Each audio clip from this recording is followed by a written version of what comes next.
Hoje a gente abre um novo movimento da série.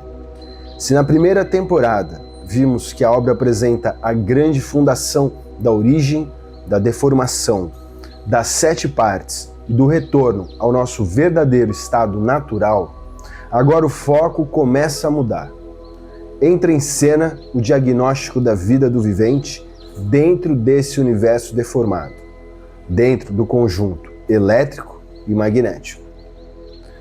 Salve, eu sou Luiz Rodrigues, estudante do livro Universo em Desencanto. E no vídeo de hoje, a gente entra no capítulo A Vida é Sem Garantias e uma Ilusão. Um capítulo muito importante porque ele aprofunda a instabilidade da vida material e a forma como o vivente costuma se iludir sobre aquilo que chama de felicidade, segurança e realização. Na minha visão, esse é um capítulo de diagnóstico. Ele não quer embelezar a vida material, quer descrevê-la pelo que ela é quando a ilusão vai perdendo força. O texto começa dizendo que a vida é constituída de dúvidas e redúvidas em todos os pontos de vista sobre a vida.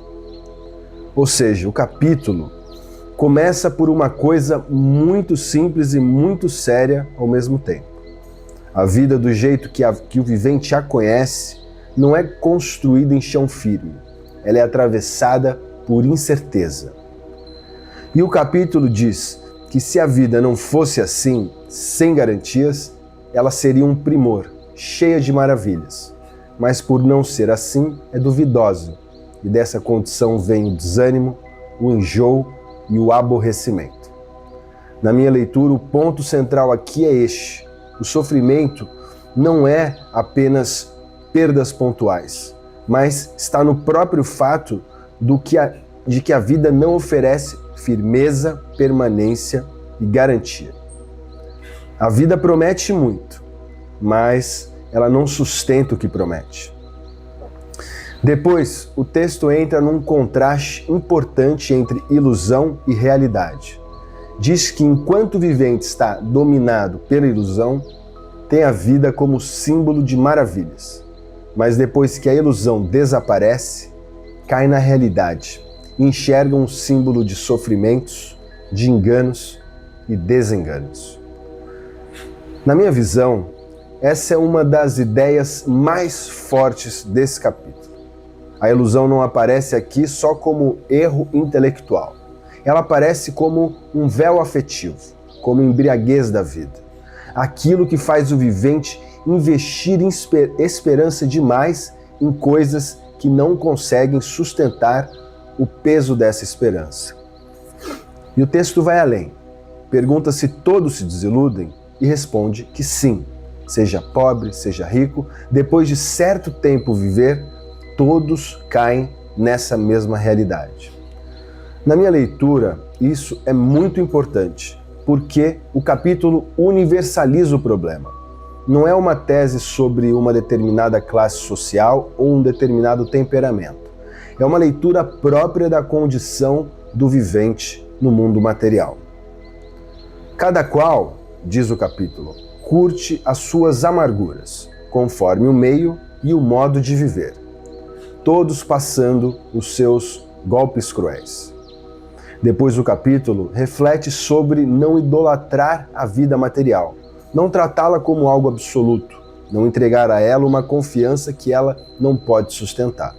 Ou seja, fala sobre a fascinação exagerada e o encantamento cego sobre a vida. O trecho fala da vida pacata, do meio tolerante, das preocupações suportáveis e da necessidade de não se deixar consumir por inquietações e ostentações. Ele diz que as preocupações demasiadas atormentam os viventes e que há horas em que parece que a pessoa parece estar num inferno em vida. E liga isso muitas vezes a certa ostentação de um certo apogeu, porque esses apogeus trazem sempre preocupações demais. Na minha leitura, aqui o capítulo toca num ponto muito, mas muito atual. a confusão entre brilho externo e paz interior. O texto está dizendo que aquilo que o mundo costuma admirar como conquista, destaque, excesso, posses, apogeu, muitas vezes vem acompanhado de perturbações, pesos e inquietações. E então o capítulo descreve o mundo como uma verdadeira casa de loucos. Sim, uma casa de loucos. Essa é uma imagem direta do livro. Na minha visão, o que ela mostra é que a vida material, organizada por dúvida, ambição, comparação, luta, confusão, produz um estado de desordem, em que muitas vezes ninguém se entende, nem consigo mesmo. Veja, o texto chega a dizer que, muitas vezes, o vivente não sabe o que está querendo. Às vezes está bem e pensa que está mal. Às vezes está mal e pensa que está bem. Na minha leitura, isso aprofunda esse diagnóstico. É um diagnóstico de instabilidade. Não é só o mundo que é incerto. O próprio centro do vivente é instável. Ele não confia no que sente, não sabe o que busca, projeta felicidade em conquistas e quando as alcança, continua insatisfeito. E esse é um ponto muito importante desse capítulo. Os métodos das conquistas. O texto descreve o vivente dizendo consigo mesmo o seguinte: se eu conquistasse aquilo, estaria bem. Se obtivesse isso, a vida seria outra. Mas conquista tudo isso e não se sente feliz. Por quê? Porque vive na incerteza. Na minha visão, aqui o capítulo toca numa ilusão muito comum da vida material. A crença de que a próxima aquisição, a próxima conquista, o próximo reconhecimento ou a próxima mudança finalmente resolverão o mal-estar de fundo. Mas o texto diz que não, porque a instabilidade não está apenas na falta de coisas, está na própria estrutura da vida material, que é uma vida fluídica. E o fluido é um ser passageiro, tem vida e perde a vida, pois tudo se transforma. Depois, o texto entra numa frase muito característica: tudo enjoa. O passar bem enjoa, o passar mal também, passeios, viagens, roupas, músicas, conquistas, tudo com o tempo perde aquele brilho inicial. Na minha visão, esse é outro ponto central desse episódio.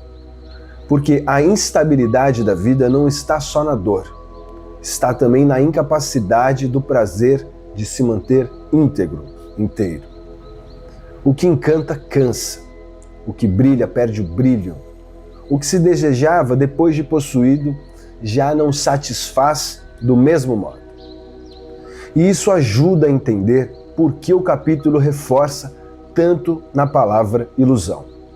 A ilusão é justamente esse investimento afetivo em coisas que não conseguem durar com a intensidade que prometem.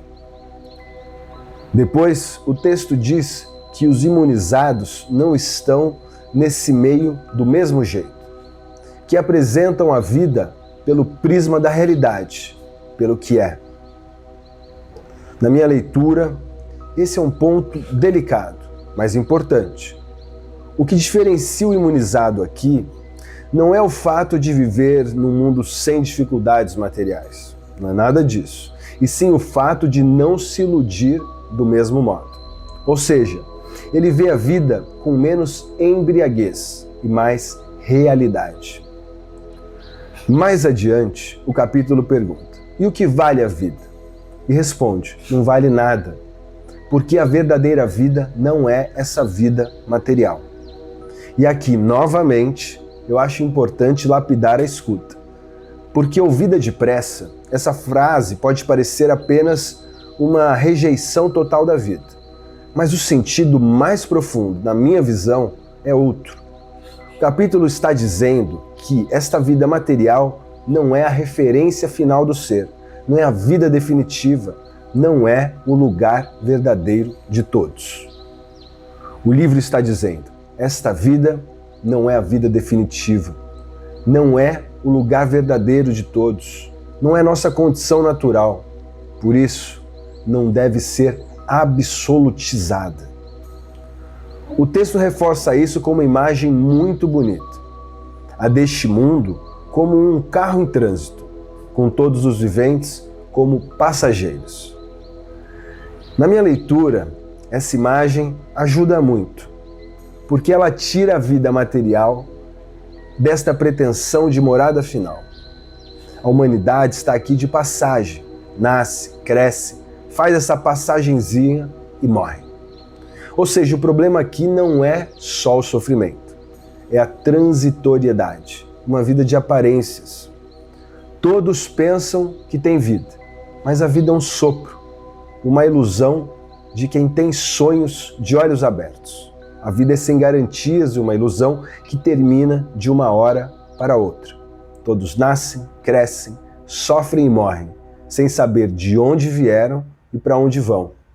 Como se estivessem vagando num abismo de dia após dia, de vida após vida, sem conhecer a si mesmo e sem conhecer a origem do universo.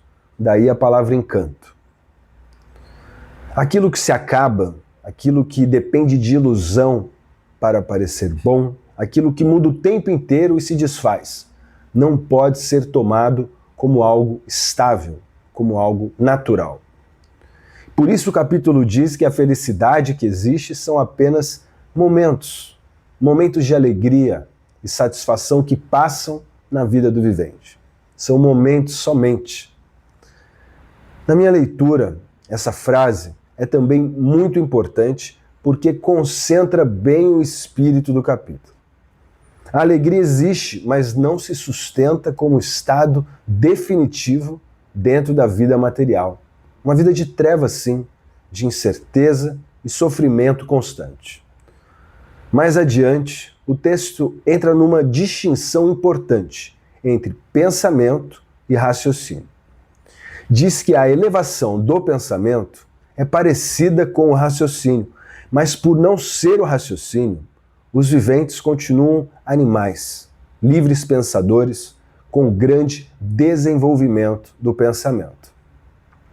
Na minha leitura, esse ponto prepara algo muito importante para a sequência da temporada.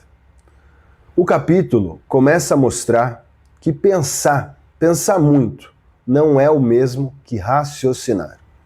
Ou seja, a inteligência comum do vivente não basta para tirá-lo do erro, da ilusão e da instabilidade do elétrico e magnético. O texto até diz que hoje é que estão a caminho de serem racionais, pela imunização racional. Pois são dois movimentos. Primeiro, o conhecimento que é adquirido pelo leitor. Segundo, através da leitura, há o contato do leitor com a energia racional, que age na desmaterialização do corpo de energia do próprio leitor, embargando o conhecido processo de reencarnações, que o livro chama de transformações da natureza. A vida material, entregue a si mesma, é instável, ilusória, passageira, insegura e incapaz de oferecer felicidade sustentada. O vivente dominado pelas influências elétricas e magnéticas, o pensamento e a imaginação, não consegue sair sozinho desse ciclo. Não sai desse conjunto fluídico, elétrico e magnético sozinho. Então, se eu tivesse que resumir o espírito deste capítulo, eu diria o seguinte: a vida é sem garantias e uma ilusão, aprofunda o diagnóstico da condição humana dentro do mundo material, mostrando que a vida se organiza em dúvida, transitoriedade, desengano, instabilidade e sofrimentos, que nenhuma conquista consegue resolver de forma definitiva. Na minha visão, esse capítulo abre muito bem a segunda temporada porque desloca o foco da grande cosmologia da origem para a experiência concreta do vivente, sua ansiedade, sua ilusão, relação com o prazer, com posse, com o sofrimento e com a falsa promessa de estabilidade. E talvez a frase mais simples para guardar deste episódio seja essa: o problema da vida material não é só que ela dói, é que ela promete mais do que pode sustentar. No próximo vídeo, a gente segue aprofundando essa condição do vivente e os modos como a obra continua lendo a instabilidade da vida no universo material. Eu agradeço muito a sua atenção e convido você a me acompanhar também todas as quintas-feiras, a partir das 8 da noite, na web rádio Universo em Desencanto, onde apresento o quadro Recortes Racionais no programa Portal Aberto com Orestes e uma turma muito especial de estudantes do livro Universo em Desencanto. Aproveite também para ouvir o rap dos Filhos do Racional Superior e as músicas do projeto Mundo Racional no Spotify. Eu agradeço muito sua atenção e até a próxima. Salve!